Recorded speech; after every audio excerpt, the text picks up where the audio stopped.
What's up, Lock 22 Nation L22? It's your boys Gobo and Dames coming at you for NFL Week 7. Week 7. We only got 10 more weeks of the season, Dames, and then we have the playoffs. You kidding Playoffs, me? Playoffs?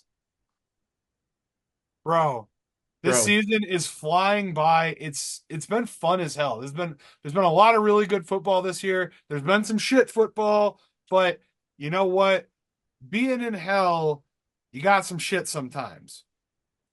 So let's talk about some news before we get into our picks. Um, College football, man, what this playoff is going to be wild as hell. Like I'm wearing my Colorado jersey. My Buffs didn't get their ass kicked by Kansas State. They lost in a close one. Um, I think that this is kind of the peak of this group is just being like mildly competitive with good teams. Um, we'll be in a bowl game. We'll beat the shit out of Tulsa or somebody, like whatever. Who cares about Colorado? Um, but now with Georgia and Alabama both like kind of falling apart, like it's Texas's game to lose. They kicked the shit out of Oklahoma this week, which is a lot of fun to watch. Um, I mean, I'm glad that something positive is happening for Texas because goddamn those Cowboys. I'm actually with Baker Mayfield, F Texas, F everything about him. I don't. Matthew McConaughey can fucking whatever. Uh, Get lost, bro. yeah. I hate that. I do think that commercial where he's talking to McCaffrey about food, and he's like, "I don't think the NFL's trying to sell you food." And then Jerry Rice sits there, he's like, "What are you eating?" Jerry goes, "Rice." He goes, "Oh, Jerry's eating rice." It's hilarious. If you haven't seen the commercial, hilarious. Like I don't have Like cable, but football. I can Okay, definitely YouTube it. good job, Buffs. I couldn't care less. Dion's an afterthought. I really honestly think he's gone after Shador uh, is a third round pick or fourth round pick. Um, and that's too bad because they had it positioned where if he would have went in the draft, he probably would have been a first or second, like early second round pick this year. If he would have declared Yeah, this yeah, year. yeah. Right. But he already, his dad made him say, "You're staying for the final year." Anywho, this is what I saw. I saw Washington go and beat Michigan in a rematch of that was last week. Okay. And then all of a sudden we go to Iowa. This hurts, man. This really hurts I was like, because that's right down the street from you, man. I wanted to be able to watch this game and say that I can see the strengths of both teams, which is defense for Iowa, run game for Iowa, and then I saw nothing out of Washington, dude. Seriously. They first of all, they were up by 30, almost 40 points at one point. And Iowa is lucky to last year or even early this year score 40 points in a 3 game stretch. So yeah, I'm extremely disappointed by the 40-16 effort that I saw in Iowa City. And I'm so glad I didn't attend because I would have had my purple on and I would have gotten bounced. I mean, Iowa people are pretty nice for the most part. They'd be like, "Hey, buddy, here's some corn. You Be know like, what "Welcome to the happens?" Big Ten, bitch." Yeah. And Here, that's what I would have got from them. here. Do you want to make out with my manly sister? Like, yeah, we'll make it feel better. Sorry, Iowa people. I do love you guys. I'm like, man, I lived in Iowa City. It's a great town. It's a great town. I was gonna say my mom lived in Iowa for a while, so yeah, I can't. I've always had fun in Iowa for as much as I like to make fun of them. Nebraska too. Like I fucking hate the Cornhuskers. The state of Nebraska is actually pretty cool. Um, anyways, yeah, Michigan, Georgia, Alabama, all of them have shown their soft underbellies this season. The Game of the playoffs year will be so wild. far this year, not Vanderbilt, Alabama. It was Oregon, Ohio State. Oh my God, what a That game game! was insanity, man. Oh my God. Yeah, and that's yeah, in yeah, go Ducks or Big cack Ten cack as matchup. my 2-year-old daughter New would say. Big Ten match. It's weird, still weird saying that's a Big Ten matchup. I know it's yeah. But I love that the Big Ten has schools on both coasts of this country. Yeah, yeah, I've always had kind of a negative place in my heart for Oregon because of a guy named Joey Harrington who smoked the Buffs in the Fiesta Bowl in 2001 or 2002. But I think that we can let bygones be bygones. then he went to a division rival even. And then he went to the Lions, and he was so like that's it's actually okay with me now. But yeah, I remember we drove to Phoenix for that game because my friend Clyde Sorrell was playing DB for the Buffs at the time, and we were so excited and we were like tailgating and we were just like, oh, we're gonna kill him. And we get there and Joey Harrington threw 5 touchdowns. Does before we move on to pro talk, does playing quarterback at Oregon guarantee you an NFL job? It certainly seems to. I think that I honestly I don't think that it's a means of like tradition or anything. I think that Oregon just has good eye for quarterback talent. Whatever that group does, they always bring in a quarterback who is in the draft conversation. All right, fair enough. I mean, and it's just at Well, this point it's results based, and for the most part, those guys make an impact. Justin Herbert, Tua went to Alabama. I'm thinking of Mariota's who you're thinking of. Mariota, yeah, the other Hawaiian guy. Um, who was good for a little bit. But yeah, no, Oregon has a great quarterback legacy. I think that yeah, if they had other positions that could play good football, I mean, they'll be in the playoff this year, I think, as long as they can keep bonking people in the Big Ten.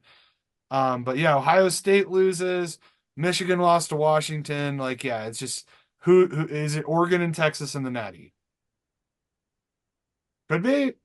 That would be a good game to me. Dude, what I'm excited about is they actually get to play it off.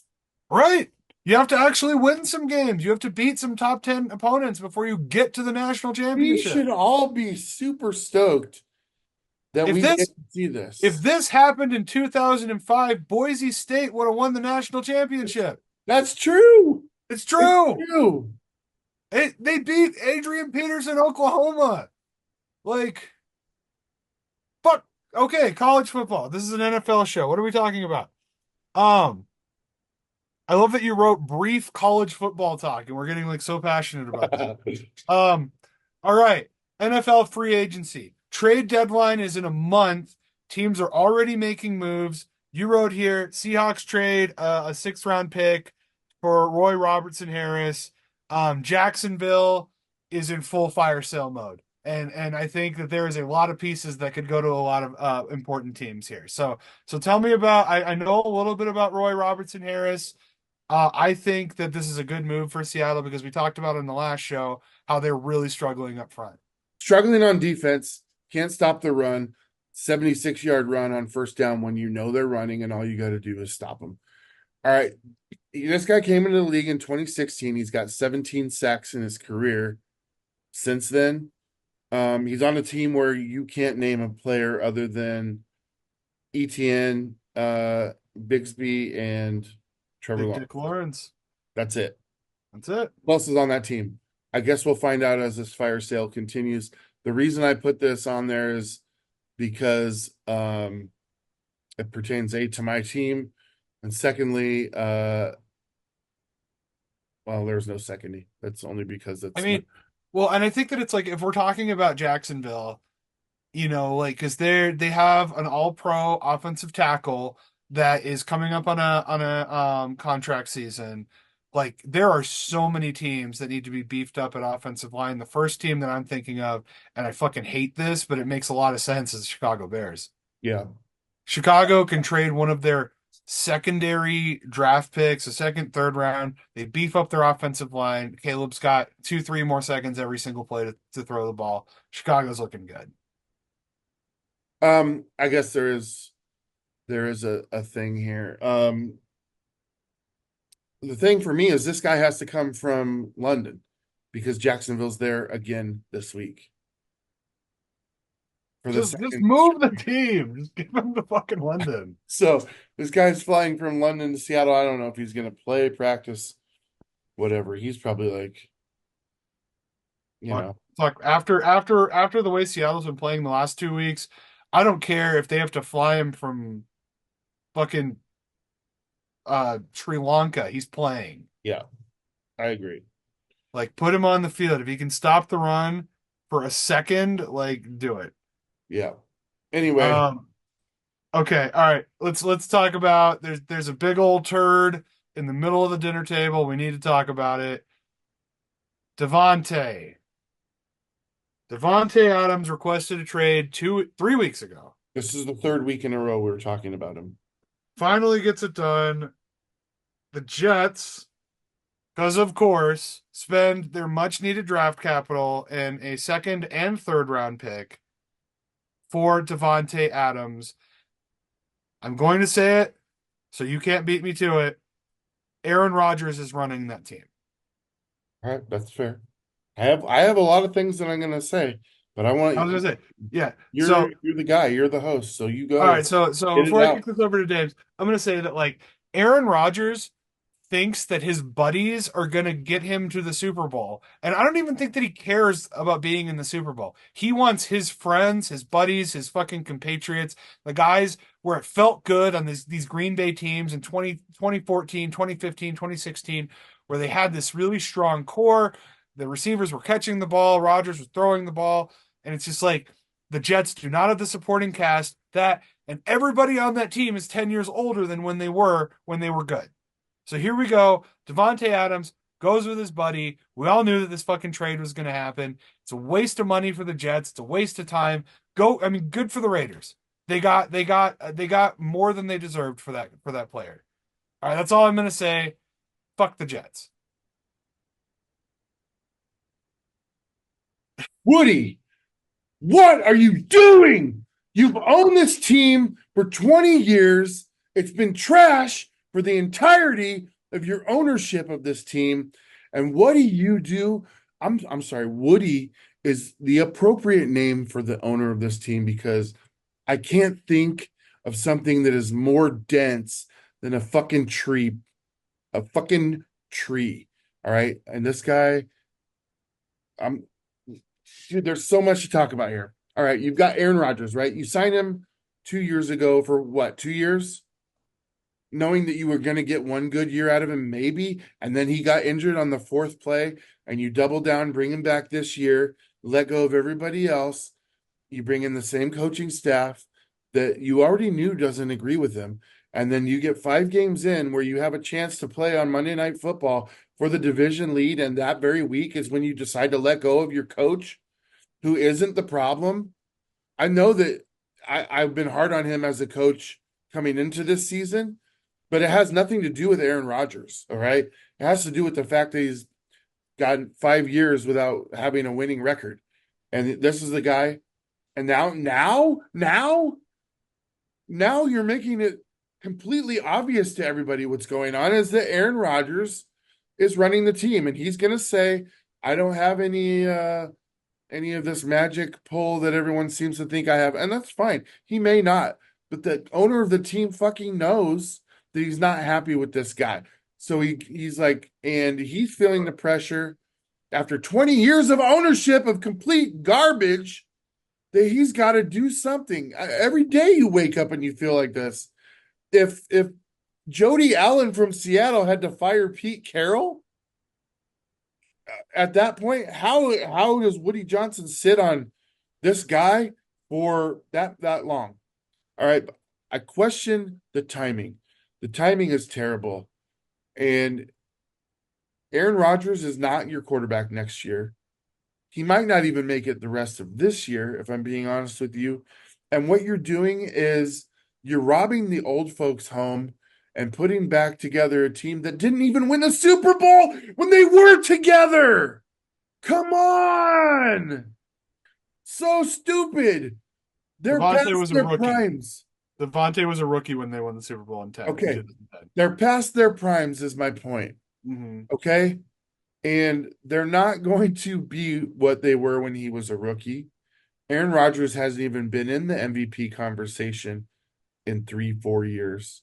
So let's just say when I told you a couple weeks ago that was the beginning of the Jets implosion, please let that play out because I mean, this is the end of it, this man. Like, is a second and third round pick for robbing the old folks home, and this is not going to help you. You have Lazard and you have Garrett Wilson already. These are great wide receivers. Adding a third guy into the mix is just gonna, oh yeah, he's gonna have the attention of the wide receiver room. Sure. But what's that matter when your quarterback is yeah, who getting gives a dumped? shit? Like, yeah, Every other drop back, your quarterback's getting dumped. He doesn't have the mobility that he used to have. Dude, you are the biggest market in sports in New York, and you're fucking it up every chance that you get. New York Jets deserve to have people not want to see them succeed. And I can speak for myself and Gobo here. We both want, we now want you to fail. And you did that to yourself. it's true. You know, you look at the Jets, you look at their franchise, and like, I know that it's like, it's like an urban legend or whatever that Joe Namath sold his soul to the devil to win the Super Bowl in 1968, and everybody's like, you know, I have never seen a team more in. I mean, the Jets in Cleveland are right up there, which is like just decades of incompetent management, decades, and this is the cherry on top is thinking that this guy who was good 15 years ago and his buddies are going to do anything. And you fire your coach. And yet, Robert Saleh needed to be fired. You didn't have to do it right now when the team is still somewhat has a chance Yeah, of being why? competitive, He maybe makes made the it through playoffs. all of this. Why now? You were one game away from being at the top of the division. What are Well, and you it's just like doing? do you need a coach that's going to sit Aaron Rodgers down and be like, "Look, motherfucker, this is my team, and you're going to do what I tell you to do." But like, what interim is going to Yeah, do and that? the interim guy's going to do that? Yeah, No. they're gonna get like some special teams coach that like everybody like is buddies with, so they don't cause any problems and nobody gets hurt. Like that's the point of an interim coach. When you fire your coach in the middle of the season, it means you're done. It means you're done trying. So at this point, I think it's a huge fuck you to Jets fans. And you know what? There's plenty of room in the rafters up in Lambeau if you guys want to jump on board. But like, goddamn, like I just feel bad. I feel bad. People actually are from New York. People grew up loving this team. People own Jets jerseys. Like it's painful to watch.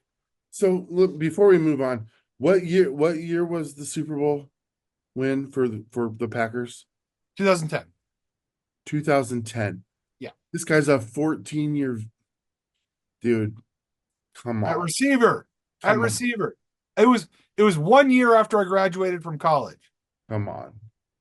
Yes. No, I remember it well. I was working as a probation officer in Grand County, Colorado, when the last time the Packers won the Super Bowl. That's how long ago that was. So, um, anywho, Devontae goes to the Jets. If he's on your fantasy team, trade him. Um, the Bills, this trade I like. Oh yeah, this one makes sense. This one, Amari, everyone knew Amari wanted out of Cleveland. Everyone knew Cleveland is done this season. They have the enormous task of trying to figure out that clusterfuck of a Deshaun Watson contract.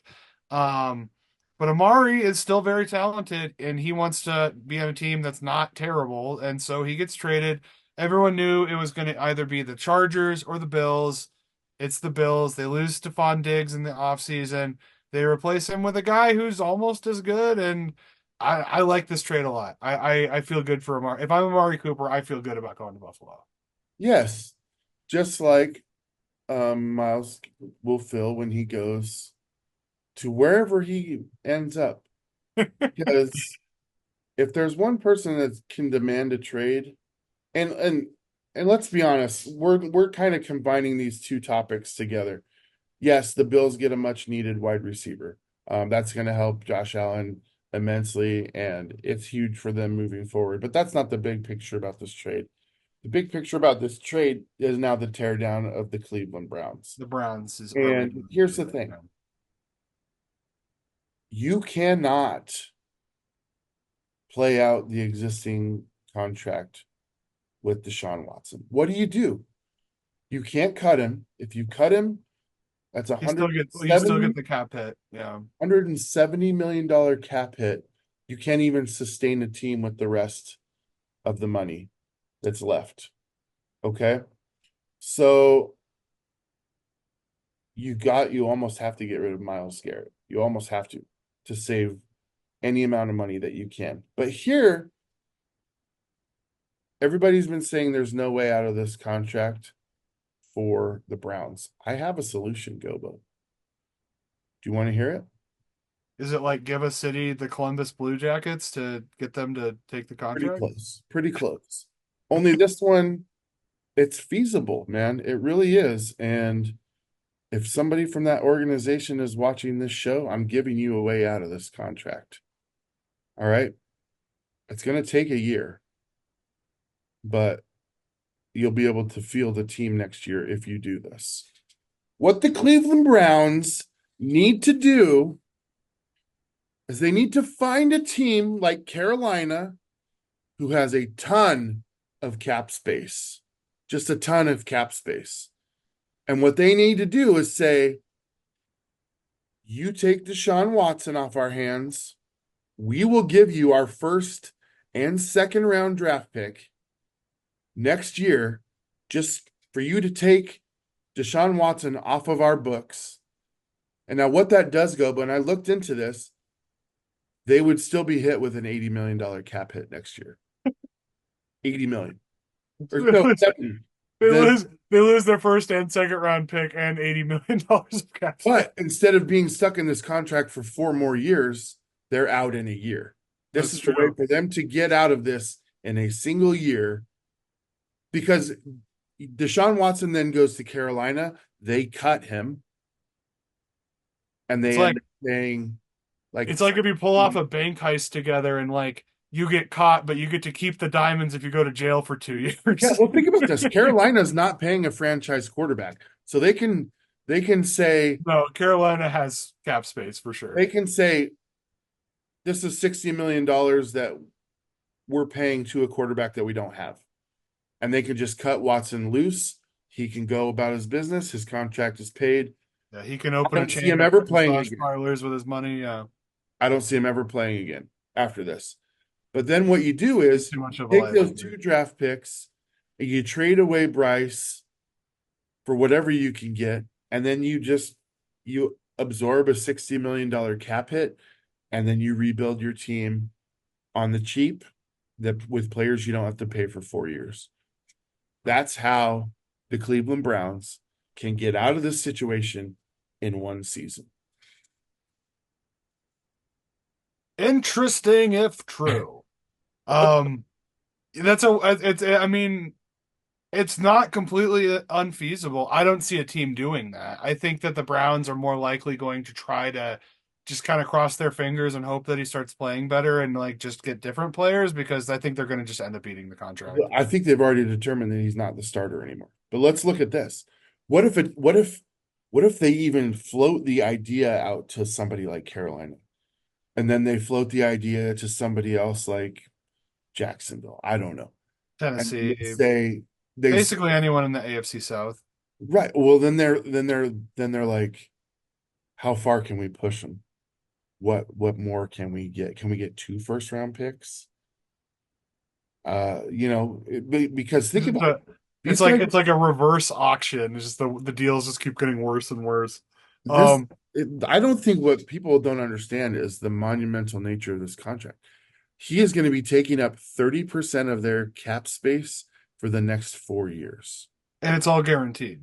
All guaranteed. And if they don't make this deal, which is insane. It's the most Brown shit ever, because it's like this dude had pending legal charges when you gave him this contract.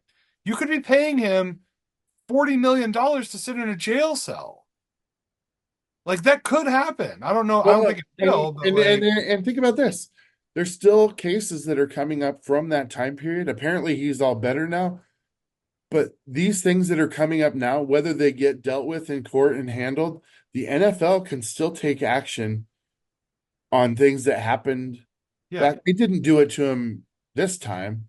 they didn't. They could at any point say, And I just like I hate to play the devil's advocate. Like I'm thinking of if I'm the Browns, like how do you put a guy who has like these civil litigation against him for what he did, and it's like you're still gonna put him on your field as the face of your franchise, but it's like after what you paid him, you fucking have to.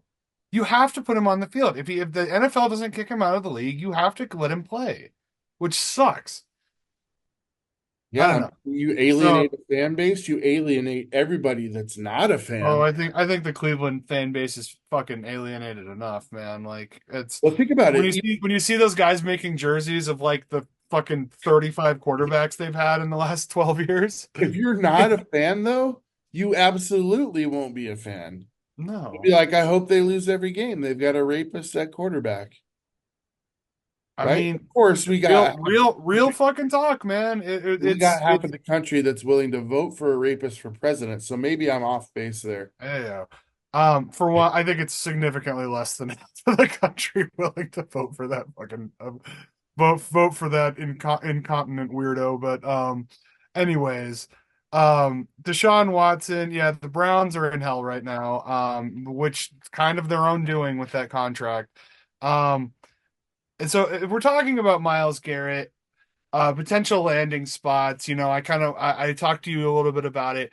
Detroit would be interesting because Detroit knows that this is their year. This year or next year, they're coming. They're in the peak time, and they just lost Aiden Hutchinson for the year. Myles Garrett fills that spot. I mean, not as well, but he definitely he helps your run game for sure. Your defense of your run game, and some great running backs in that NFC North. Sorry. Um, and then this is interesting as we're talking about the Panthers. I wanted to mention this as a potential trading spot. So, guess who now has a little bit of cap space to work with and a little bit of draft capital? Vegas. Yeah. Bryce Young, first overall pick. They could probably get him for a second or a third round pick right now. So what they just got for Devontae, they could go and get a franchise quarterback and try this shit again. But you also risk Jamarcus Russell 2.0. I What do you mean, got to lose, son? I At this mean, point, what do the Raiders have to lose? when you're God, what's Al Davis' son's name? Isn't it the guy who looks like a turtle? Yeah, Yeah. I don't Mark remember. Davis? Mark Davis. There you go. Yeah. When you look like Mark Davis, I mean, risk is I'm sorry. I'm sorry to laugh. Did you see this is not football really? I mean it sort of is, but did you see the article where they interviewed his fiance who's like 26 and like I a did model? And I she's did like, I'm not with him because he's a billionaire. I think he has a great smile. And they show him smiling and he's like, dude, he looks like a fucking turtle. Like, come he on. does. I Like mean, girly pop. hey, It's you have cool. Mark Davis behind your shoulder. Like there he is. Yeah, like we have Mark, tell us about your beautiful fiance. Yeah. And how you fleeced the Jets out of some picks. Like good on you. So the Raiders suck. Things are looking up though if you're a Raiders fan. You know what? You got a turtle billionaire with a hot girlfriend. You might have a new quarterback here coming up. I don't know. You know what? I would like to see that. I would like to see Bryce Young in a Raiders uniform. That would be But hot. doesn't that make sense? That would be I hot. saw and I can't take full credit for it. I saw TPS was talking about like that as a potential landing spot, and I'm like, you know what? Like, I fuck with that. I totally fuck with that. Like, the Raiders, they Bryce, he wasn't in the right system in Carolina. I don't think he's that good, but it's really hard to judge him in that system. I don't know. When you get outshined by Andy Dalton, though, that's hard to think of you as a starting quarterback. Um. Anyways, yeah, the Browns. We talked about the Browns. I think at this point, go get yourself a Guardians cap like Dames is wearing if you're a Cleveland fan, and just go baseball. I'm on the other end. I'm a Colorado Rockies fan. Like we have nothing to root for ever. So go get yourself a World Series. Um, the coaching carousel. You think not so big dick Nick Soriani is next on the hot seat? Well, Why do you feel I'm that way? asking for a friend. Um, Mike McCarthy is in a hot seat, but I don't think his seat is as hot as now Nick's. Here's the thing. I knew that they were going to miss Kelsey under center, Hmm. but what they need to understand is that Kelsey understands Philadelphia. He understands that when you're good, they're gonna be all about you, and when you're not good, they're gonna let you have the business. And so he knew that fan base. And this we've been talking about Sirianni, and totally botched the spelling of that. But we've been talking about him just because of the weird dichotomy between him and Jalen Hurts and the play callers and who's calling the plays. And all of this has been a problem for this team leading up until them just eking out a win against the aforementioned hapless Cleveland Browns. I was gonna say a team with 20 zero. to 16 was the score of this game. And after this game, Sirianni was mocking the Philadelphia I fan. saw that. That not very cash money of you, Nick Sirianni. And what he doesn't like, why does your ego even allow you to do that? If someone like Jason Kelsey can understand like fans' frustration and be like, yeah, dude, we need to fucking be better. And this guy goes and mocks the fans. He's an embarrassment to the franchise before that. After that, I mean, you think Aaron Rodgers has pull in New York Jets? The fans are going to get this guy removed as coach. And I Philly feel like it fans was are. coming anyway. It was coming anyway because of the weird dichotomy between their quarterback and their play calling and who was doing what. But this is the most fucked up thing that he did. He brought his kids into the news conference so that the media wouldn't fuck with him. That man has no dick. Nick No dick. Sirianni, you have no dick. Eagles fans, your coach, this is his dick. All right. And I'm going to put that all over Twitter. Respond as necessary. You're the fans. You're the ones that he's fucking mocking. So I can't imagine you having a differing I was opinion. gonna say, yeah. Philly people are pretty forgiving. Yeah. No. Honestly, I have a different take. I love your take. I think it's you know what, like if it plays out, I think it makes for great television. I think that the Eagles falter late season and miss the playoffs and Sirianni gets fired after the season. And then I have a bolder prediction. Hear me out. Next year, Jason Kelsey named head coach of the Philadelphia Eagles and does like a Ted Lasso thing where he goes in there and's like, "Hey, I don't really know what I'm doing. I really love you guys and I want to be positive." And the Eagles rally around him and win the NFC next season. All right. You know how I've been down on Philly for about a year and a half now. That makes me love Philly. That would if that If happened, Jason oh man. Kelsey, could he do it? Would his wife let him? I mean, he retired because he wanted to be with his family, and it was taking a lot of time. Coaching is going to take a lot of more time You know away. what? But you know what particular show had exactly the same storyline, Dames, and which led to the main character's divorce? It was Ted Lasso. It's gonna happen. All right. Jason Kelsey is We the Ted called it. Well, Lasso of the Gobo called NFL. it, to be fair. Gobo called it, but I'm on the show and own the network. I So, don't think that's actually gonna happen. They'll probably hire somebody fucking boring and be a middle of the road team again dude, next when year. you said that, did you see my face just immediately was like, it's a fun thought. It's a fun thought. And that's if nothing else, I like putting fun little things in your brain. Um, all God, right. there's no other name Anyways, you could have said there. None. I mean, Rocky Balboa. You I could have. mean, yeah, like fuck Mark Wahlberg. I don't know. Like, yeah, Mark Wahlberg's a Boston guy, but he played. I always think of him as an Eagle because he was in that stupid movie. Yeah. Oh my God, I play for the Eagles over here. What's happening? I would tell my four brothers about it. It's going to transform the way they think about things. Anyways, uh, fuck, another Raiders storyline.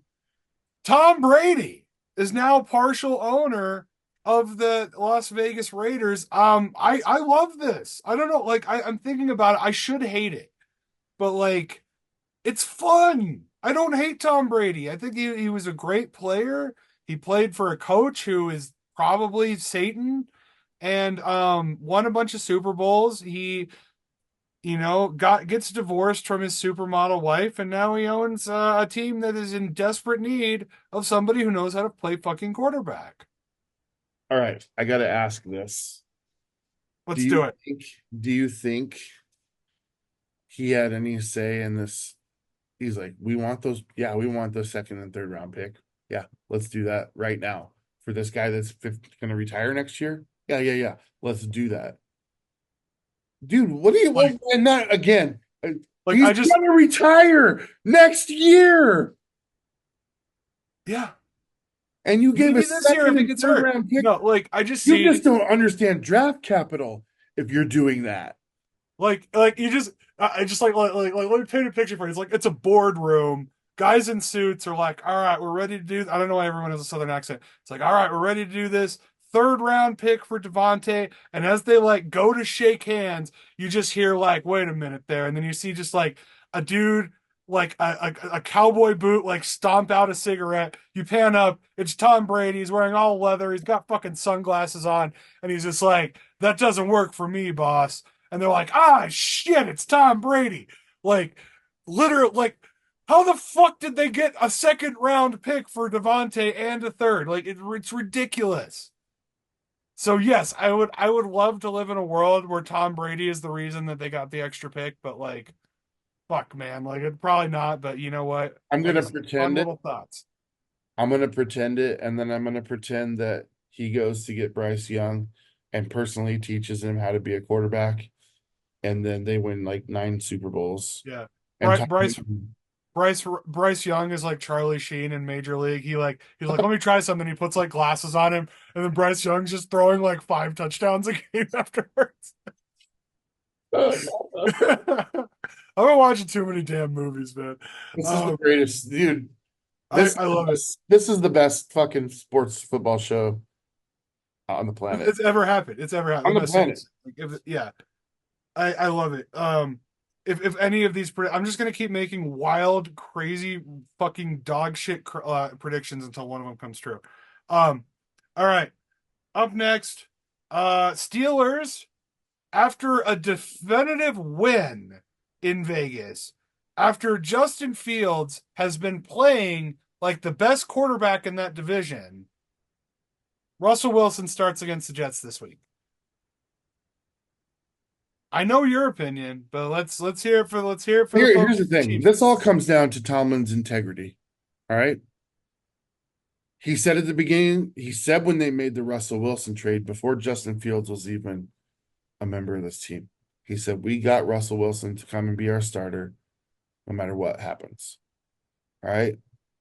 Then they go and they make this deal like within a week to get Justin Fields.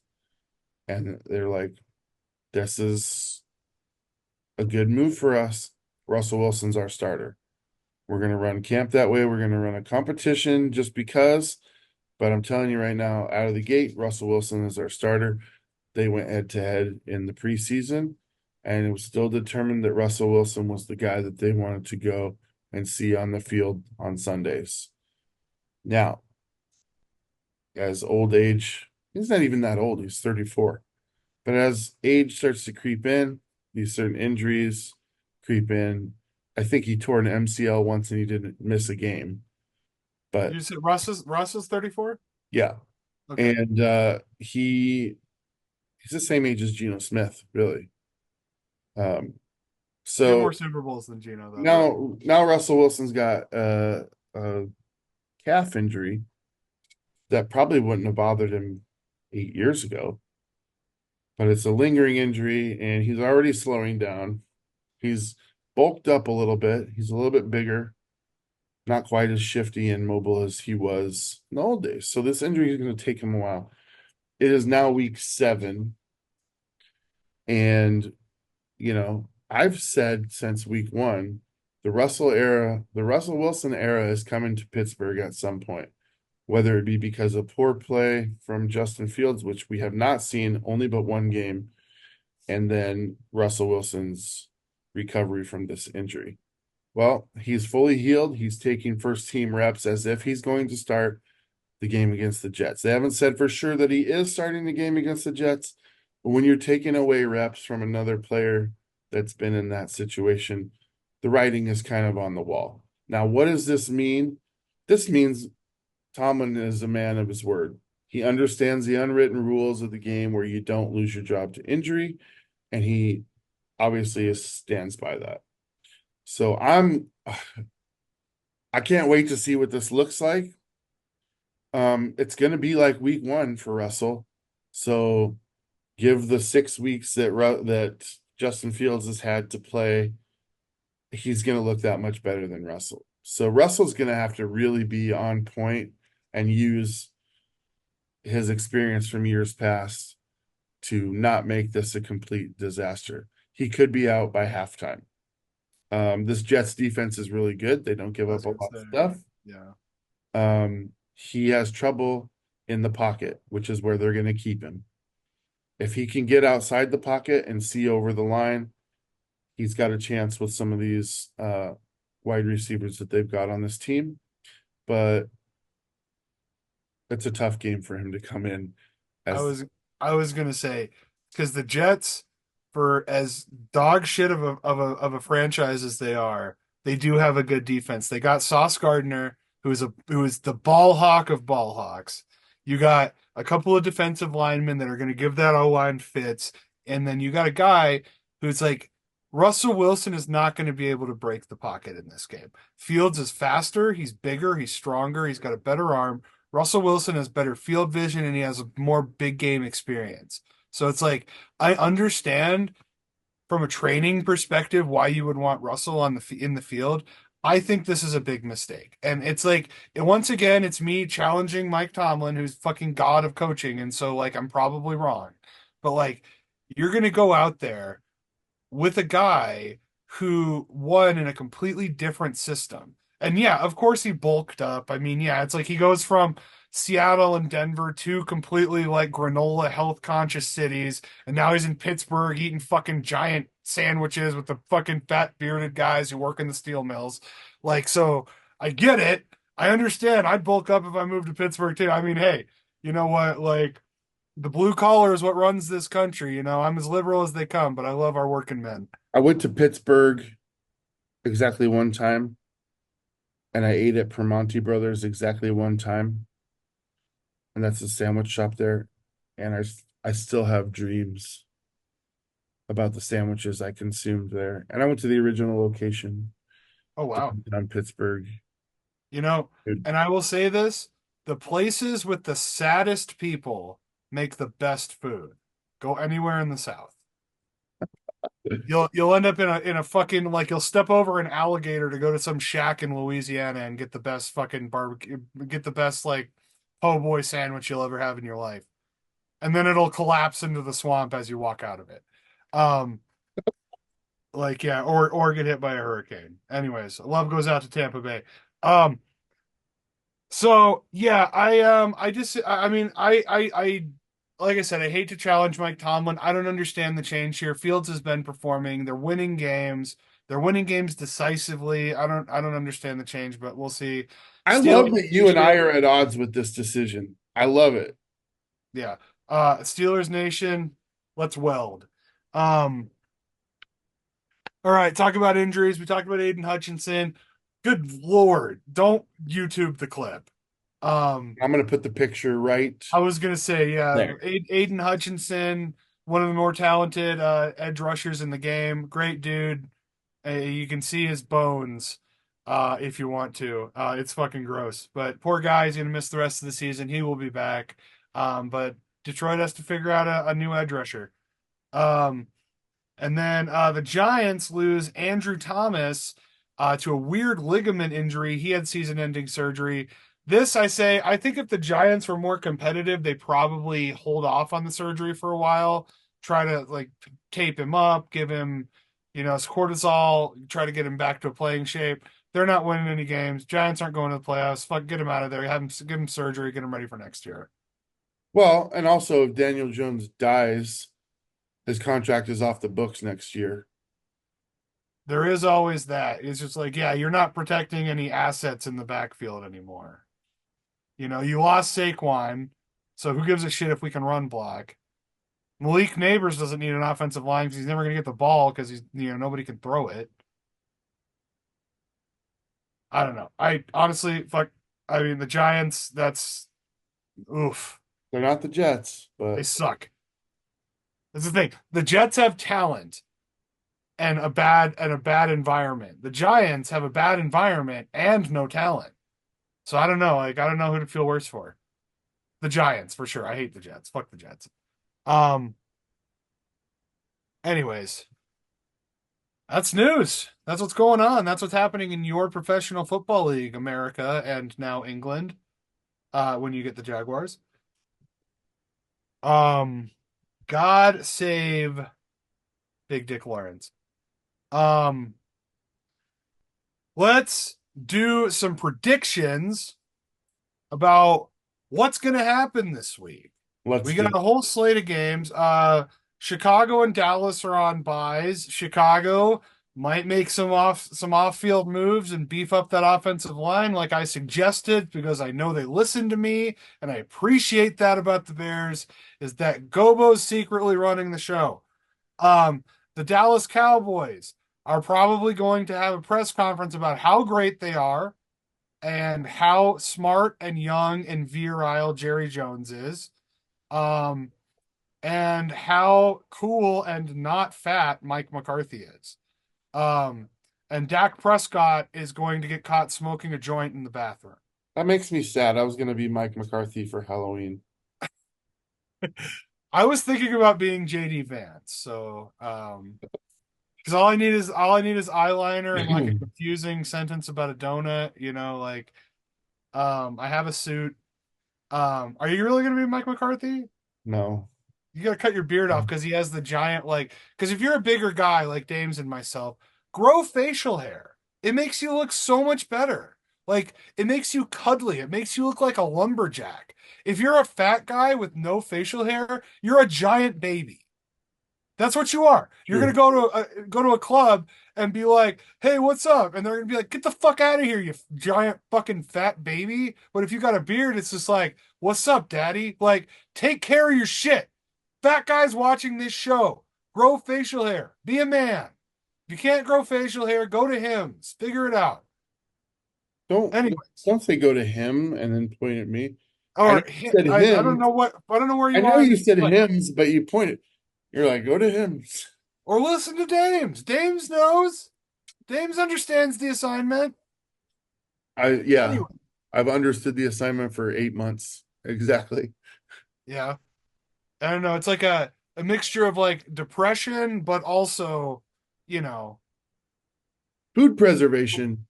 yeah, you want to be presentable.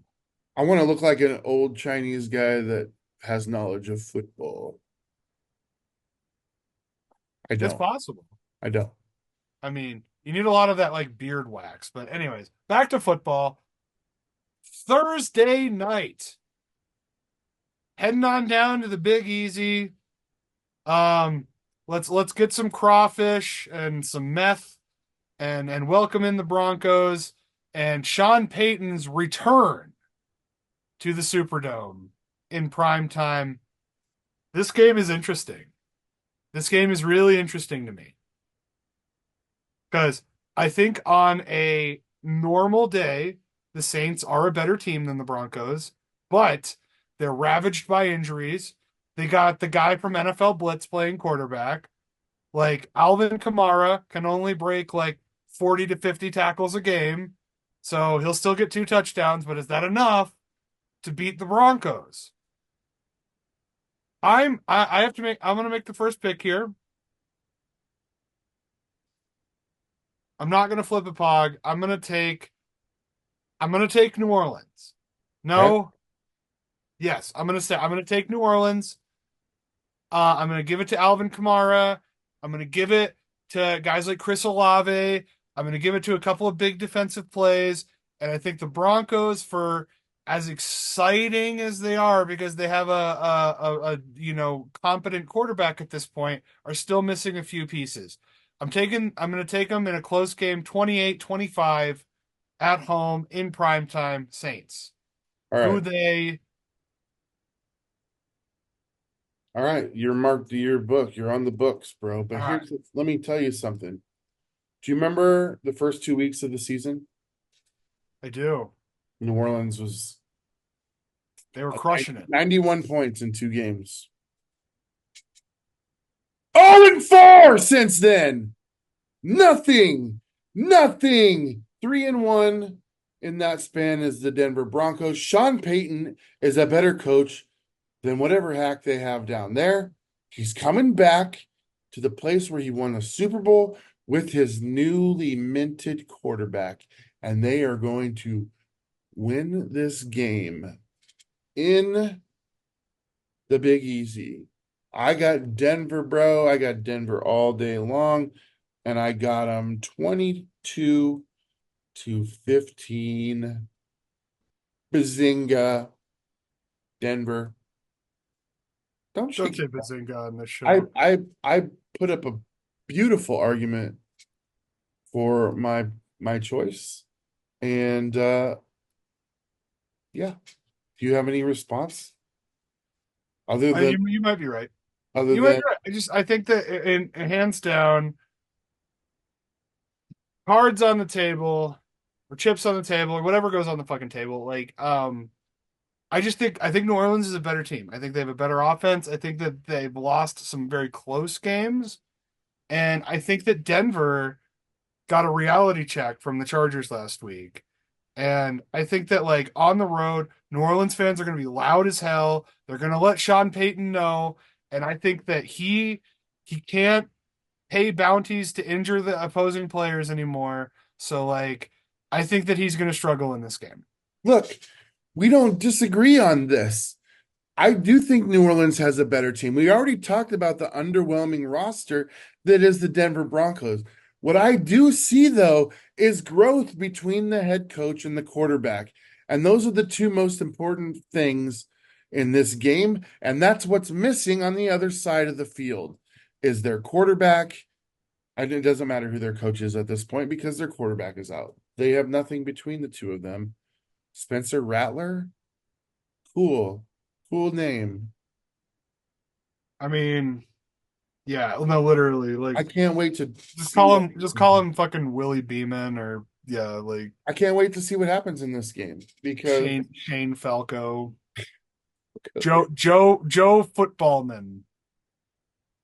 Anyways, yeah, we'll see what happens. All right, fuck it. Yeah, let's go to Europe. oh, Fish and and then chips, cats, and dudes wearing tri-cornered hats. I think I am gonna make fish and chips on Sunday at like I eight mean, it's always a good time for fish and at chips. like 8 in the morning. Yeah, you know what? I was gonna say you don't have roommates or family to piss off by making fish at 8 in the morning. Fucking go for it, man. Um, I have to pick this one, don't I? you do, yes. Jolly old England. The Patriots finally go to talk to the king about taxation without representation. All right. Well, this one's interesting to me because this is a battle of the 1 in 5s. All right. This could be loser gets the first pick of the draft type of shit. I mean, we got a bunch of 1 in 5 teams right now, or 1 in 4 if you're the Rams because you had a bye week. But you got The Titans are also 1-4 because of the bye week. You got the Patriots, you got Jacksonville, which is this game, and then you got the Rams, which and also Carolina, which is 1-5. Aren't the Raiders 1-5 too? The Raiders are 2-4, Oh, okay. but they're bad, so they belong Yeah. in the conversation. They have the soul of a 1-4 team. They're within the confines of being able to obtain the first round pick or the first. It's not out of the question. Yeah. So I'm Uh, sorry. but the front runners are two of these teams playing in London. Sorry guys, that's the best that we could give you. You know what, Gobo? I watched this last week in London, and we've talked trash about it, but I'm really glad that these fans get to see NFL football because anytime they show the crowd, the product on the field doesn't matter. It doesn't matter right now. Okay, you can give them 2-1-5 teams. All right, because their allegiances have already been attached to the Jacksonville Jaguars because they've seen them so many fucking times. But this is what's great. Every time they show the crowd, they are just all smile. They love it, man. And even if it's not their team playing, it's the hottest ticket in town. They have jerseys from all different teams, mostly from China, the jerseys, but Most of my they jerseys. don't know what an authentic jersey is. They're just like, this is the jersey for that team. I like that. I like Marshawn Lynch. Let me just grab a purple Seahawks jersey from China. Like seriously, I wish that they just had a crowd cam for the commercials and just went through and you could see all the variety of product that you see representing something that we over here know and love and we respect the actual product on the field. These guys are just happy to be there. They love it. It's the hottest ticket in town. I've got Jacksonville winning this game on a margin of 20-21. 21-20. You know, I love English fans. I mean, and it's pretty universal throughout. Especially Northern Europe, but like they love sports. And it's soccer, it's rugby, it's all the traditional cricket, all the European sports that they get really passionate about. But it's just like if you think about like if you go to like a Tottenham Hotspur game or a London Arsenal game or fucking United or FC Barcelona or any of these like huge soccer teams, the crowd is on par with an NFL crowd. And they are wild and they get really drunk and it's really competitive. And then you look on the field and they're playing fucking soccer, you know? And it's like at the end of the day, and it's like I don't want to disparage soccer because it's such an athletic game and I'm in awe of the guys who play it well, but god damn it.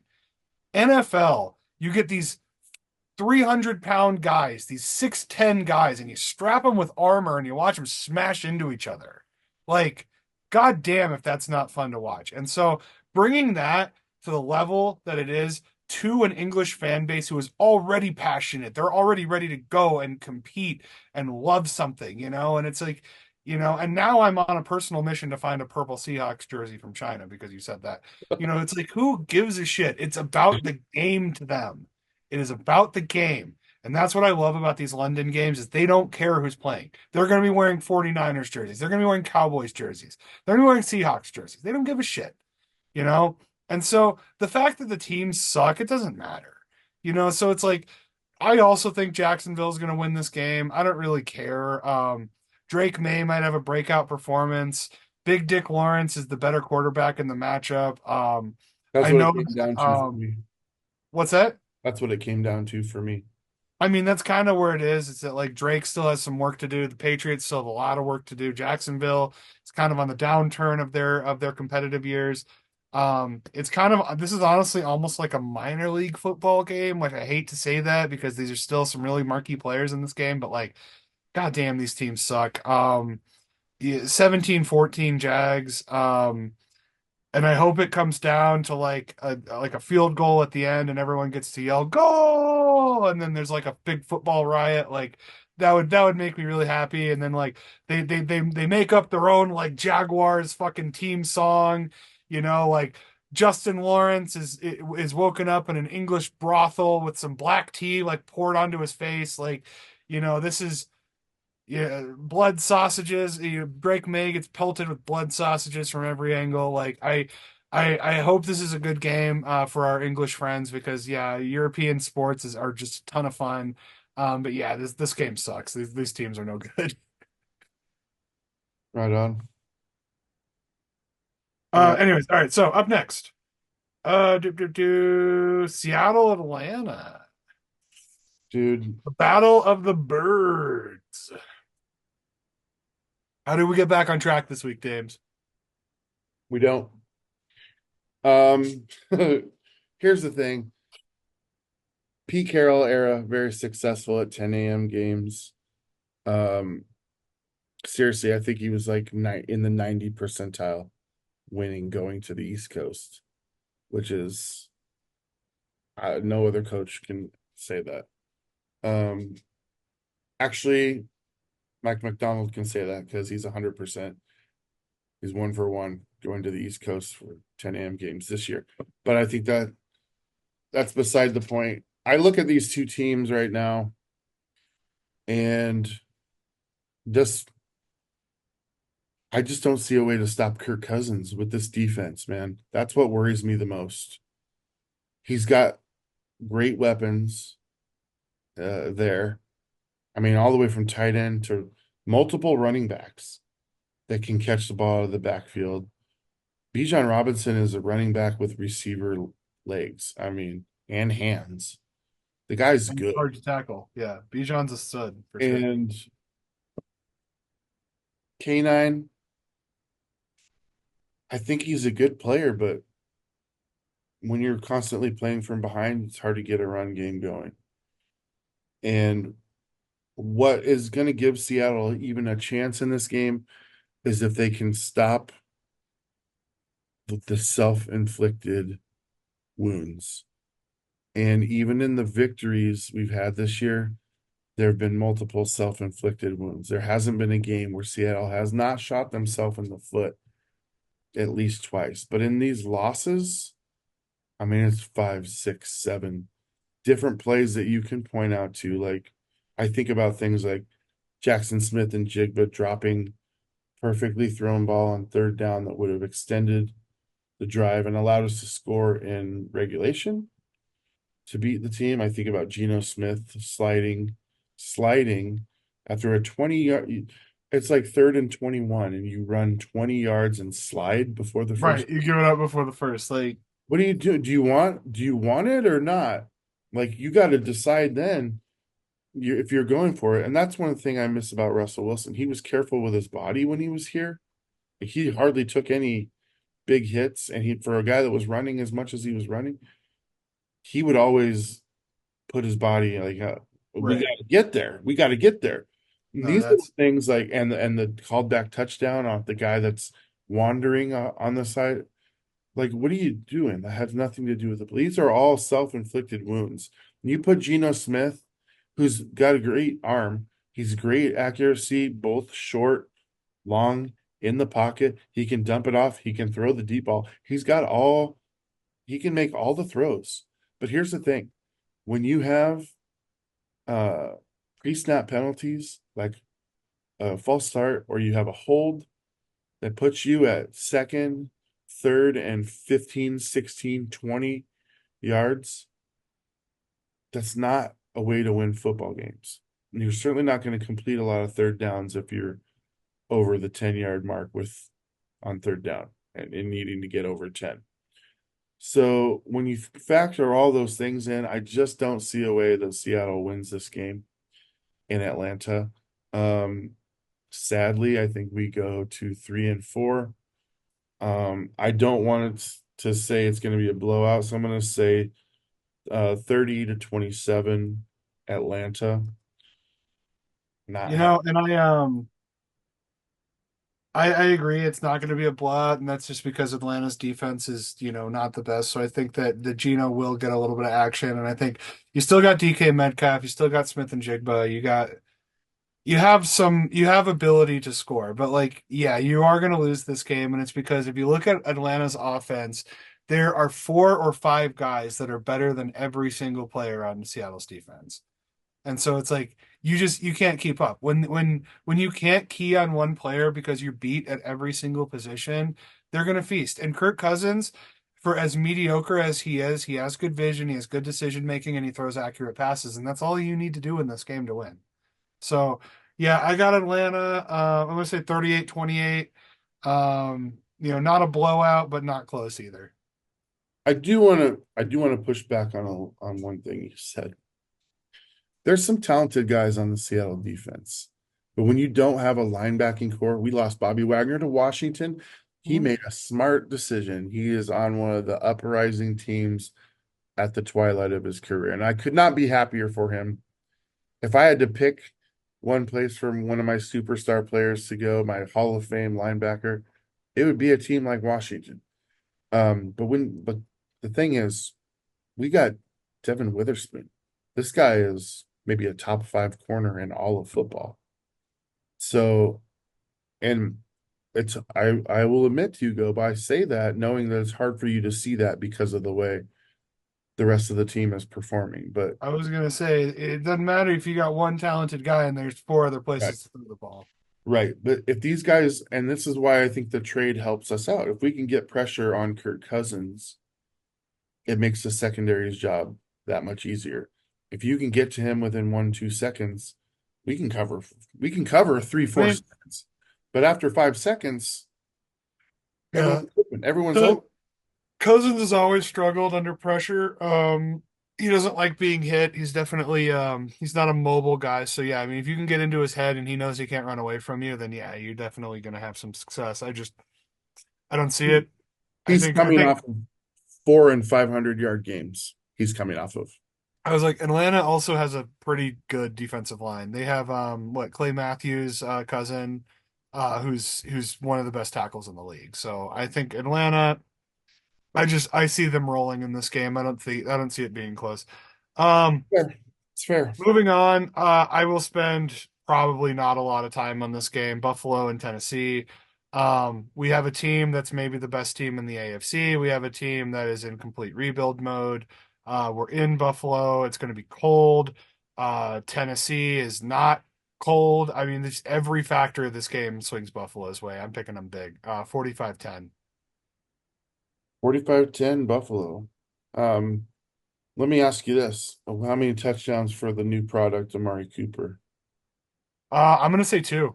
I'm gonna say people who sold Amari on the waiver wire on your fantasy league because he was playing for Deshaun Watson and the shithole Browns. You're gonna be upset this week when you see him scoring a bunch of points for Oh, I somebody wish else. you would have said the Brown shitholes. The Brown shitholes. I mean, that's. I mean, they're coming up next, so we can talk more about the Browns coming up. Perfect. Perfect. Yeah. All This right. this game is So, about 2 teams that I like. I like their front offices. I like their players. I like their fans. Buffalo's just way better. yeah, I'm gonna say 37-13. Um, Buffalo. Bills. Here's the thing, like Will Levis is I don't think he's bad. I honestly don't. Like if you look at Not him, good though. Like, yeah. if you look at him and Patrick Mahomes' numbers, they're identical, man. Identical. Well, if Will Levis played for the Chiefs, we might be having a different conversation. But this is the That's thing what though. it's, it doesn't that Will play. Levis makes mistakes under pressure. Patrick Mahomes throws touchdowns under pressure. He also has, I think I think Patrick Mahomes has 7 interceptions. This year? No shit. Well, I don't know. It's not good though. I mean, Like almost equal to the amount of touchdowns. Um, anyway, we both picked, so I'll look this up and you go ahead and go to the next game. you're good. Up next, good God. But Cleveland and Cincinnati. It's a division game in Cleveland. Ohio teams, even though the Browns are much closer to the Colts and Steelers, but I don't know. This is your pick. I'm glad you have to pick first. Uh, Me too, because I'm not picking Cleveland ever again to win a game. This is the battle for Ohio. Sue, you're gonna get a win with one of your teams this I week, was gonna no say, matter what. does Uh, like Ohio State run in with a bunch of steel chairs and just like, oh my God, it's the Buckeyes. and then Oregon comes in before they get there Yeah, and Oregon comes in on a zip line with just just wipes them dozens of out. zip lines. I got Cincinnati in this game, and I think it's gonna be a blowout. I think it's gonna be 31-17, and I feel confident that you're gonna say the same thing. So, what I'm gonna say about this game is watching this game is gonna feel very similar to sitting in construction traffic. Um, it's gonna be boring, it's gonna be frustrating, and there's gonna be a bunch of pointless orange shit all over the screen. Um, I I don't want to watch this game. I don't want to pick this game, but I took this job, so I'm going to. Um, I'm gonna take Cleveland. Not because I think they're gonna win, but because Dame's picked Cincinnati. I'm gonna pick the same score from last week that what's the name? The Bengals hung on the Giants, 17-7. Um, I'm gonna say zero offensive touchdowns in this game. I say Cincinnati gets a kick return, and the Browns get two defensive touchdowns off of Joe Burrow wild errant throws. Maybe a blocked punt. Anyways, let's move on. I don't want to talk about this game. I I I I got some fact checks here. Patrick Mahomes, 111 completions on 160 attempts, 6 touchdowns, 6 interceptions, 9 sacks. he's having a Jameis Winston year. 9 sacks. This is the comp. Um, 83 completions, 125 attempts. So about the same percentage. Actually, 66% to 69%. Mahomes is a little better there. 5 touchdowns, 7 interceptions, 15 sacks. He's been sacked 15 times in 5 games. That poor guy. Good Yeah, he got Lord. sacked 8 times against the Packers, which of course you know. I mean, So I didn't hate watching that. That was a fun game. Um, so here's another thing though too, since we're talking about throwing as many touchdowns as interceptions. If Deshaun does get benched, do you know who the backup is in Cleveland? Winston, right? It's famous Jameis, man. But they League also have DTR, don't they? league leading in passing yardage a couple of years ago, Jameis Winston.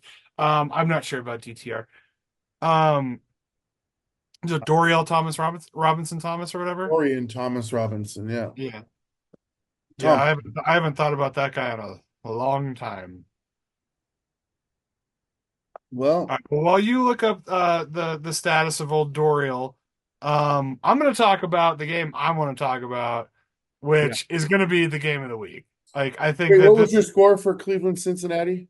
17-7 Cleveland. All right, cool. Thanks. Sorry. Um, and even though we have a Super Bowl rematch this week, I'm way more excited to watch this game, not just as a Packers fan, but as a sports fan. You did say Cleveland, right? Cleveland. Oh my God. Thank you. Go That's ahead. what I mean. Go That's ahead. it. It's just tennis a game theory, man. I don't think they're gonna win, but I don't. You picked Cincinnati, so um, Packers host C.J. Stroud and the Houston Texans. We're in Lambeau. This is gonna be a banger, boys, and potentially girls. Anger, man. I Banger. am so excited for this game. I'm fired up for it. You know, this is our Super Bowl. This could be, if we go to the Super Bowl, this could very well be who we play in it. Um, the Texans are going to come in hot. They come off of a big win. Um, we're coming off of a big win. You know what? I'm taking my Packers in this game. I think it's going to be a shootout. I think that maybe Houston gets up early. I think Jordan Love has to mount one of his comebacks. I think that he pulls it off. I'm taking the Packers 34-31 at home in the best game of the week. On paper, this game looks like one of the more fun games to watch this week. For sure, for sure. Definitely want to see. This is um CJ's first trip to Lambeau. That's exciting. I want to see how he handles that because, I remember having a franchise quarterback that couldn't ever do anything at Lambeau. And I wonder how much of it's just Lambeau and how much of it's psyche, how much of it's the team that you're playing against. But I gotta feel like Lambeau factors in. I sat in the front row on like the 12-yard line on the visitor's side, Oh my and goodness. it was a heavenly experience, man. Like looking around, I mean, I could see the entirety of the stadium, all throughout everything, and it was intimidating. It was an intimidating place. It was the middle of the winter, frozen tundra, just like you'd expect and just like you'd want. It's not going to be frozen this week, probably, but uh, No, it was chilly last week. god dang, dude. I just to defect, and I hate picking against Green Bay coming back when they win, and you've picked them because then I get to see that stupid look on your face. I love our fans love that look, James. Well, 28 except for 24, 28-24. Houston wins in a thriller, Texans. where not either quarterback plays particularly well. I mean, there's that potential. There Uh, is that potential. I think we're gonna find out which one of these quarterbacks is big prime time here because man, there's so much talent on both sides of the ball in this game. Speaking of big prime time, can I just get this out of the way early? Let's do it. Why the fuck is this not the Sunday night game? We got to watch the goddamn Jets again. All right, that's it. Back to Because Rock as you were. Aaron Rodgers' dick, Roger Goodell's mouth. Oh, ugh. Oh, Fuck oh, you. oh. Yeah. Seriously. Fuck Roger Goodell. Everyone should be able to watch this game and not the Jets. Like objectively, if I wasn't even a Packers fan, I'd be excited about this game because these are two of the best teams in the league playing each other. I'm excited about this game. And you Yeah, know what I'm not excited about? It's on the same fucking time my game's on. of I'm not course. happy Yeah. about that because I'm gonna have to split screen. I know. I was split screening this weekend. I had the Packers on my TV and I had Red Zone on my laptop. Because I have such fucking bad ADD. If I see a commercial, I will lose my mind. Um, so speaking of losing, um, I think the fans kind of lose having to watch this game as well. Indianapolis hosting the Dolphins. I think the Dolphins should make a move for Jameis Winston, if I'm being Is honest. AR back yet? I don't know. I don't think it matters though. I mean, it's your It pick, does but matter, man. It matters to me. I want to see this I think it doesn't on the matter because field. and I'll let you make your pick first before I make this point because it's going to be obvious who I'm picking in this game. I'm picking Indianapolis, Okay, cool. So am I. um, just because I haven't seen anything from the Dolphins since Tua went out. Anything at all. Nothing. Nothing. And that was the first game with him gone was um Is it week yeah, two? Seattle. I think week 3. Hmm. Maybe it was week 2, but there was nothing out of Skylar Thompson and then the guy that they got now. I can't believe they haven't reached out for either Bryce Young or Russell Wilson. Or maybe they have. I don't know. I don't Yeah. know. Or Jameis or anybody at this point. Malik Willis, like any competent backup. Um, Like you have Tyreek Hill and you're letting fucking nobody throw him the ball. yeah. And I mean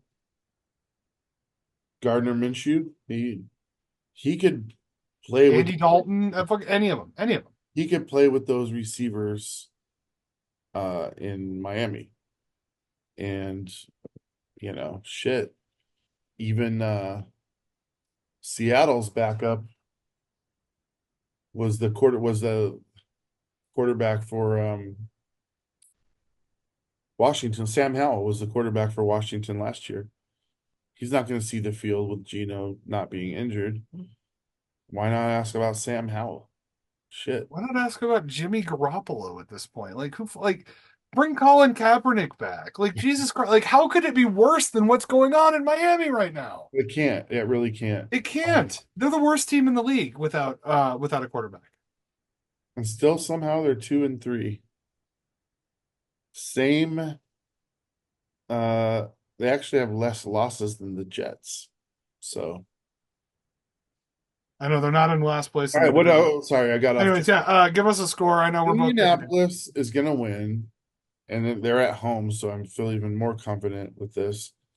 I'm gonna say 21-13. Indianapolis. Feel good there. 20-0, Colts.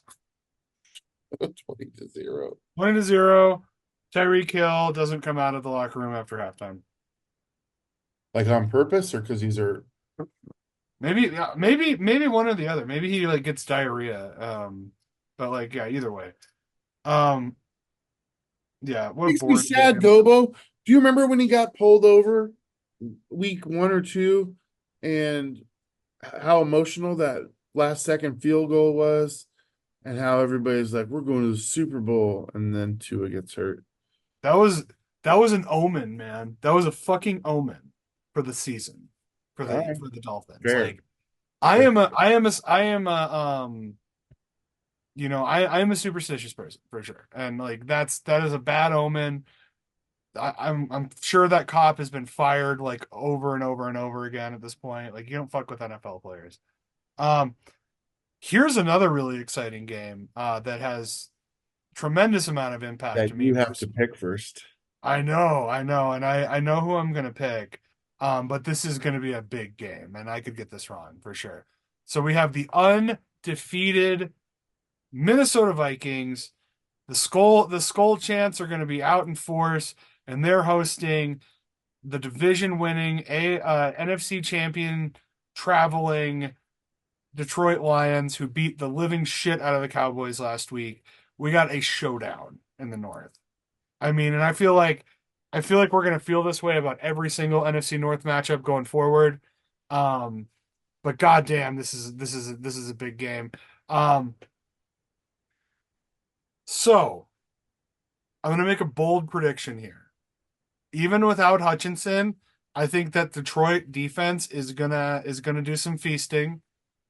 I think Darnold is a good quarterback. I think that he's still going to play up to capacity, but I think that Stafford is going to wear him out, or not Stafford. Goff is going to wear him out, and I think Alfred, that Gofford, whatever, they're the same guy. Um, and I think that Detroit has too many offenses, has too many weapons on offense. I still think this is going to be a close game. I like Detroit on the road. I think the Vikings get their first loss of the season. And it's gonna be a tough game. I'm gonna say like 28-27 Lions. you dumb bastard. See, and this is when I love when I'm right, All right. It's Well, rare, but we'll see next week, motherfucker. I Because mean I'll tell that's you a few true. things that you don't know that you should know. Let me educate you. All right. The Lions lost their best defensive asset, and he's the best defensive player in the league right now. He There is. could definitely be a point there that you could make that point Well, he's for not sure. now because he's hurt, but Well, yeah, his we saw his now have bones. to defect back to Myles Garrett. However, Hutchinson's motor is out for the season. All right. That puts an immense amount of pressure because they've already said they're not going out to fill that spot. They're going to fill it from within. And there's nobody on that roster that can do what Aiden Hutchinson can do. I will tell you, they do have great um, weapons on offense. Jared Goff has proven to be more than sufficient. All right. And here's the thing. They are a dome team. They play in a dome. There's no weather conditions for most of their games. Okay. Including in Dallas, because when they went to Dallas, I hate to tell you this, but Jerry's World is a fucking dome. Uh, so they are not going to be conditioned to be out. Well, I guess Minnesota's I was gonna say, half James, and half, Minnesota's also a half dome. and half. They have So a roof, but if it's snowing, doesn't, they're gonna close it. yeah, it doesn't quite compute, but it's going to be cold there. It'll be cold there. All right. But here's the thing. Sam Darnold, the jury's out on him still. He didn't have a great game his last time out. But I look at the home crowd. I look at the amount of the pressures on the Lions to me. Absolutely Um, it is. Minnesota's playing with house money. They know that. Their quarterback got injured before the season started. And then they have this guy come in. He's got them at 5-0. There's a reason they're 5-0. Their defense hasn't lost anything. They're coming off of a bye week. So they're going to be at full strength, ready to play. And I just have a feeling, I don't know why I put 78. It was 20, 28, 27 is what you said, not 78. 78-27. We fixed that. I'm dude, and I would have picked Minnesota had I picked first. Yeah. Um, because I'm confident that everyone thinks Detroit is the best team in the NFC, with San Francisco having a down year. And I think that Minnesota knows that, and they've smacked down really good teams. Like Yeah. They beat this us. is the last of like the really hard teams on their schedule. Then it starts to ease up for them a little bit. If they can get through this undefeated, they may go 10, 12, 13 and 0 before they have another opportunity to lose to Seattle. Ah, They it happens. The Yeah, the one when we went 15-1, the Packers in 2012, our only loss was against the fucking the Mahomesless Chiefs. So yeah, it happens. 34-31 Minnesota. Fair point. Um, I feel like we could probably like rapid pick these next three games, but we'll talk about them. Giants hosting Philly. I pick first. Philly. Nick Sirianni will get fired if they lose this game. I don't think he's getting fired though. So, as far as it's the Giants. They're bad. They're bad at offense. They're bad at. It's like that coach. He's like, I got 11 problems on offense and 11 on defense. Um, the Eagles, regardless, whether they have locker room issues, they have consistency issues.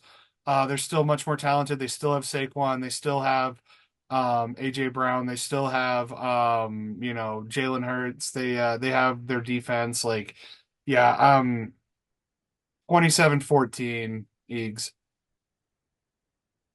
This is the you should have fucking paid me game for Saquon in front of the old home crowd. Absolutely. I'm gonna say Saquon has 3 touchdowns. Um, and they're gonna rue the day they ever paid Daniel Jones and not Saquon Barkley. Because let's be quite honest, the amount of money required to retain each player is not even close. It's a third, not even it's a quarter of the money that you would have to spend to keep Daniel Jones. 12 million as opposed to 40, 45. That's a quarter. No, And quarterback contracts are ridiculous, but like, such a better player in his position than is Daniel Jones. And that like is something that they have to live with. Giving him any kind of contract was a mistake. They fucked it But up, and it's going to be 31, and the Giants are going to have a hard time scoring again. I don't care if Neighbors is back or not. Daniel Jones is a wash. They get 12 points, 31-12 in Philadelphia. And that should tell you something because I am completely not with Philadelphia right now until Kelsey's their man or their manager until at the Kelsey's like helm. their Ted Lasso But manager. I love a good story, and Saquon Barkley coming home to the place that didn't pay him on a division rival team. It gives me a boner, Gobo. It's pretty boner fuel-tastic. I mean, also Saquon from Pennsylvania. Ooh, that's right. Penn State. Come to Penn State. I love it. All right. I remember You he was a wanted to skip that monster at game. Penn State. You wanted to Um, skip that game. Anyways, another game that I don't think there's going to be a lot of division in, the Clippers hosting the Los Angeles Raiders of Anaheim. Um, it's actually the Rams. I don't know why I put that. I'm sorry. LAR. Oh, you're right. That's my fault. You're looking at what I gave you. The I'm just Chargers are playing the Cardinals.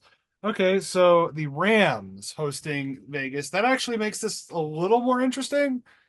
Because the Rams are struggling right now and they can't seem to win even in SoFi. Is this my pick? This is your pick. So I'm gonna uh, let you talk about this well, one. I think I know who you're gonna pick. well, here's the thing. Coming up on the trade deadline, we've already had a lot of receivers being traded this year. And the Rams are 1-5, 1-4, sorry, because they had a bye week. They don't have a receiving core. They got Colby Parkinson and Tutu Atwell. That's who they're throwing to right now.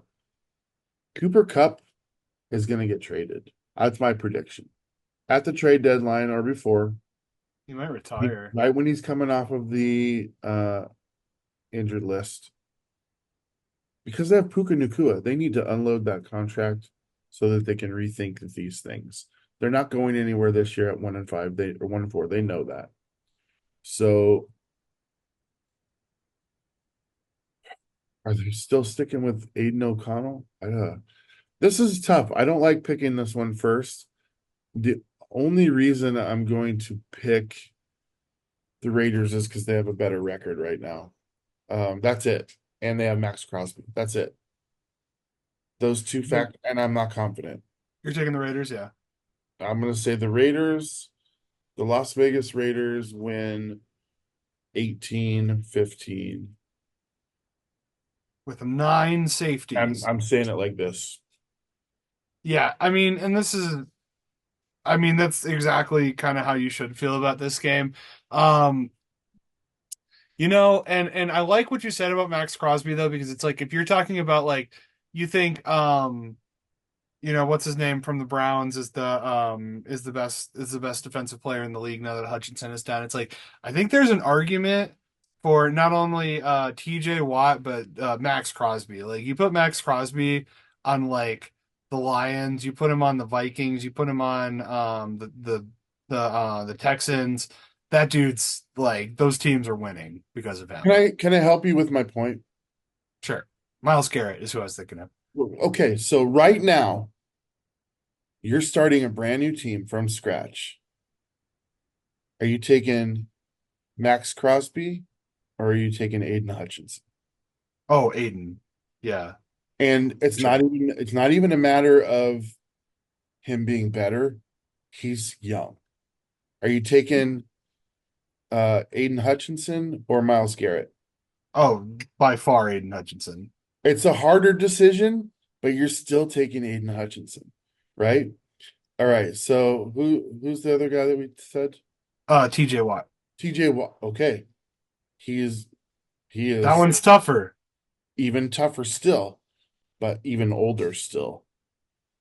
Are I you don't know, taking man. TJ Watt T- and getting TJ, 46 I years. have an affinity for the Watts and their gigantic arms and their abilities to just like sack guys but while Me standing too. And we can stationary. throw Bosa in this conversation as well. The fact of the matter is, for all of these guys, and I don't know if you're agreeing with me on this or not, but I'm taking Aiden Hutchinson because of the youth factor. Now, the fact that he has this injury, I mean that doesn't help. That does not help But a because broken I leg, know that I'm he getting 3 years of TJ Watt, but a healthy Aiden Hutchinson, that's 8, 9, 10 years that I can yeah. get this guy. And broken legs heal pretty cleanly depending on his rehab. But I mean, they got the best people in the NFL. Um, I'm gonna take the Rams. Um, Not because they're a better team, but because they're at home. And for Crosby's dominance, the Raiders can't keep anybody out of the end zone. And I think that Puka Nakua alone is probably enough to beat the Raiders. So, Is he back? oh, is he injured? He's Oh been in. shit, you're right, he's injured. Yeah, never mind. Him and Tutu Cup Atwell both is been what I out. meant. Tutu Atwell is enough to beat the Raiders, I think. Okay, So, that's I don't disagree. so I'm gonna take the Rams 14-13. Eh, All uh, right. All right. Man, barn burner coming up. Um, the Washington lost a close game against one of the best teams in the league last week. Commanders plays the Carolina Panthers, who may be starting a Make-A-Wish kid at quarterback this week. It's your pick. I know who you're gonna pick. You know who I'm gonna pick. Let's just get. Oh no, it's my pick. Washington. Washington by a lot. It's fucking 35-3. I mean, if you watch the show at all, you'll understand why we hate the Panthers this season. I like the Panthers as a franchise. They're just really bad. I'm gonna say 42-15, uh, Washington. Yeah, I don't know why that would go any other direction. Okay, now probably the game that everyone was really excited for before the season starts, but I got to be honest, like I'm kind of feel lackluster about this, the Super Bowl rematch. Niners go to Santa Clara. Oh no, well they live in they're from Santa Clara. The Niners will also be there, but Kansas City travels to Santa Clara to play the NFC champion Niners. Um I don't fucking know, man. Like it's your pick, but I have a couple of theories about this game, but I I don't feel good about them. I don't feel good about this game. All right. I have no, I mean, other than the mediocrity of Patrick Mahomes this season, um, honestly, if I look up, let me do it. Let me just do it real quick. Brock Purdy, touchdown to interception, 2024. And I'm just doing that to get to the stats. He has this season 9 touchdown passes to only 4 interceptions. So Uh, more consistent than Mahomes so far. 65% completion percentage, been sacked 12 times to Mahomes 9. Um, Purdy's having a better season despite having 3 losses. Mahomes has no losses. This is in San Francisco, which isn't a difficult, I don't think it's a difficult building to go to. It's not. Um, It's beautiful. It's a lovely stadium if you've ever been I there, but think Kansas City can go in there and continue to shoplift the pooty from San Francisco. So I'm going to go Kansas City and I'm going to say 34-27. I'm also taking the Chiefs. And the reason I hate making this pick because I think that San Francisco will probably play a better game. Um, that being said, we have the narrative. We have what everybody wants, and that's to see Taylor Swift's boyfriend and his team win more Super Bowls. Um, I hate it that it is the way that it is because I think that the Chiefs are a very talented team. They definitely have taken a remarkable step down from how good they were last year if you watch them on the field, but they're still undefeated. And I think that there's a reason for that. And the only thing that really makes sense is that the league wants them to be good. Um, that being said, I think they win this game. They get outplayed by the Niners and still take it 27-24. It's funny that you say that because I'm hearkening back to the quarterback receiver relationship, and you got two in the best. I mean, I realize he's a tight end, but Kelsey and Mahomes, they've not been what they have been in years past. And I'm not saying Patrick Mahomes is anywhere near done. I'm saying Kelsey's the one that's getting pretty, he's in the twilight of his career. Now, Yeah, and I'm thinking about Aaron Rodgers and Adams. The, you're not gonna see what you think you're gonna see with this. you really aren't. You really aren't. And I don't attribute the downturn of the Mahomes Kelsey relationship. I think it's like I don't think Patrick Mahomes is to blame at all for this. I think that it's a mixture of Travis Kelsey being so focused on shit off of the field. Like he's hosting radio shows, he's hosting game shows, he's like making all these appearances. Like he's trying to become a media darling, which financially I understand it, but like you're still on the team, you still have to do it. And then aside from that, I almost wonder if there's like I don't know, this is kind of like, more of a theory than anything else, but like you watch the quarterback show, like you're aware of Brittany Mahomes and how of a person she is. Yeah. Taking that and then like trying to force a friendship with somebody with an enormous personality like Taylor Swift, somebody who doesn't get told no in their day-to-day life. Somebody who is highly motivated to create things and to be independent and make money and tell people what to do. And then you put her in a room with somebody as horrible and bossy as Brittany Mahomes. Like, so I wonder if the wives aren't fighting, and that can cause problems, like, and I don't think that it would affect Patrick very much, but I could sure see it affecting Travis. So, Well, it's a tumultuous political time, and we know that those gals are on either side of the aisle. We know that already. well, we have a small town girl who doesn't understand that party lines can be crossed if there are morality issues, and then we have the biggest pop star in the world whose endorsement probably won the election for one of the candidates because I every mean, Gen Z voter is now voting for one candidate. yeah, and I can see also voting to protect your husband's wealth. I understand that also. I mean, Well, on top of that, they got enough wealth, But Brittany Mahomes, she got her bag. I think her and Donald Trump have a lot in common with how they conduct business, but that's fine. I love her husband. Um, and moving away from the world of politics, to a man who did ayahuasca and thinks he knows about politics now. We have Aaron Rodgers and the Jets traveling to face Russell Wilson and the Steelers, a monumental matchup if it was 2016 and they were playing for different teams. yeah. Um, is this yours? This one's mine. This one's mine.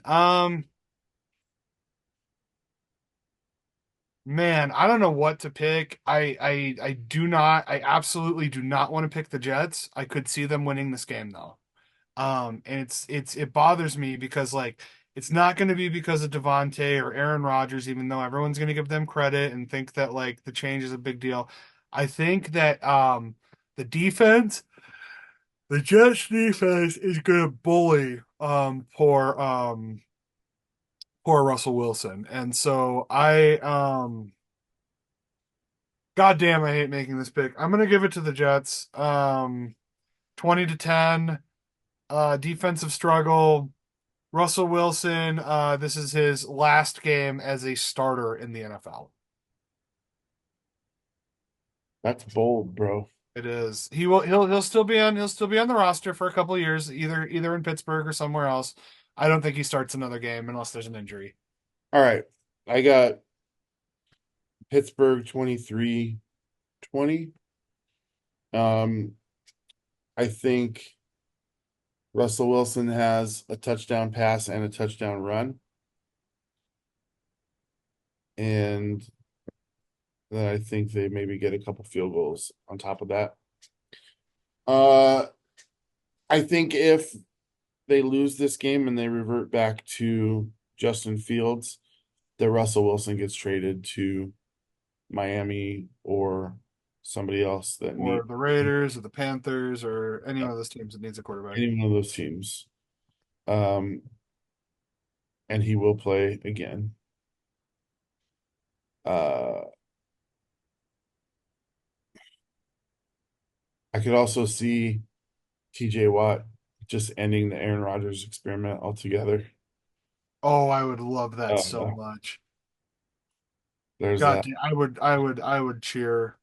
I'll send a video of me cheering if that happens. Hey, Leonard Floyd, just give him a call. Give TJ Watt a call real quick and tell him what you did to Right. rupture the Yeah. Achilles tendon. Give him the Bobby Boucher pep talk. Like, yeah, I try to tackle the quarterback unless he gives the ball to somebody else, then I try to tackle that person. But anyway, it's his left leg. It's his left leg, everybody. That I was mean, so. if you get a hat on Aaron Rodgers, there's a lot of breakable pieces. But that's the thing. I think TJ Watt will have a heyday because Aaron Rodgers is being getting dropped every other drop back. I mean, I watched that game against Buffalo, who doesn't necessarily have. I mean, he probably was shitting his pants saying Leonard Floyd killed me last year. I definitely don't want to play this game, but um, I mean, ayahuasca can cause digestional issues. so I mean, he was getting dropped by them a lot. So I could see Steelers being incredibly strong defense, especially up front, led by Watt, that he gets dumped quite a bit. So and third I down's like we got to do it. I like your take. I hope that's what happens. I don't see it. I don't see Russell winning this game. Um, this is a bit. This is a good one too. This is the Sunday night game. Um, along. Oh no, this is one of the Monday night games. Sorry, Tampa and the Ravens. Um, for one, I hope Raymond James Stadium is in capacity to actually host a game after the hurricane. But Tampa hosting, I mean, this is actually a pretty good game. Tampa hosting a Baltimore team that I think is kind of struggling with some identity issues right now. Here's what I think. Or is this your pick? This is your pick. I'm gonna let you pick. All right, I'm gonna go. I like both of these teams and where they're off to this season. Um, and I know I made a big uh embargo about the changing of the tides to the NFC having the better teams.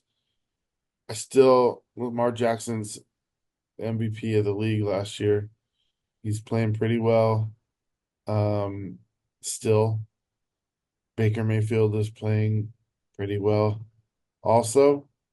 So I really don't like that I have to choose first, but I'm going to be a man about it and I'm going to say 28-27 of the Ravens, the Baltimore Ravens. Get down to business to I defeat can't the pick odds. Tampa, dude. It's hard for me to pick Tampa. I know you don't want to pick Tampa, which is exactly why I'm going to pick Tampa. Um, no, that's not why I'm picking Tampa, but I did have the Ravens circled. Oh, not the Ravens. I have the Bucks circled. The opposite of the Ravens. The reason is I've been watching Baltimore very closely this year. Like they have the talent, they have the drive, they have the coaching. What they do not have is focus and discipline. So maybe it is a coaching issue. But here's the thing: you take away the monumental amount of penalties that Baltimore has gotten this year, mostly for shit like illegal procedure. You take that away, Baltimore's undefeated. Yeah. They win that game against the Chiefs. They win these close games. And because of that, I see it happening again. They're going into a loud environment. The fans in Tampa are going to be really motivated. They're downtrodden right now. They just survived a hurricane. All they have is their football team. And they got a dude in Baker Mayfield who is making it happen this year. So Dude, he's a dude.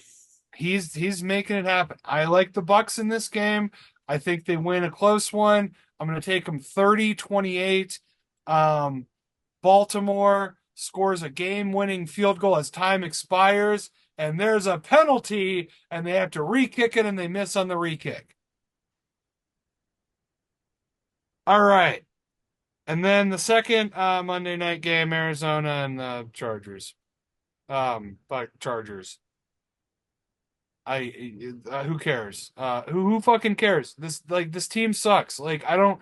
Kyler Murray is not a good quarterback. Like everyone, like he has talent. He doesn't have a supporting cast. He doesn't make good reads. He doesn't call good audibles. He doesn't throw accurate passes. Marvin Harrison Jr. I think will have a breakout season under a new quarterback or maybe even with a different team. But yeah, I don't I just the Chargers have an identity, the Cardinals don't. So I'm taking the Chargers in this one. Um 31-13 in Arizona to record low attendance.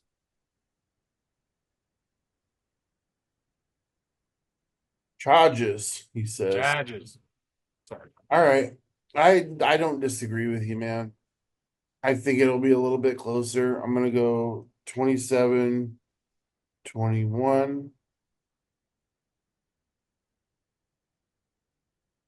but I'm gonna also say Chargers. Fair So enough. I just that's mm-mm. Yeah. That's what I see, and I also see that I'm so tired of seeing the Jets in prime time. It's a waste of my prime time. It is. Time.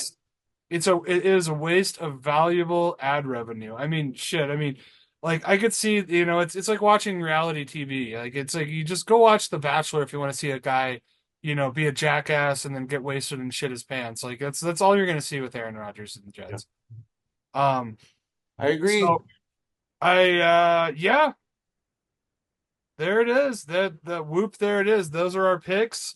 NFL, you know, I think these are good picks. I like the direction that we're going in.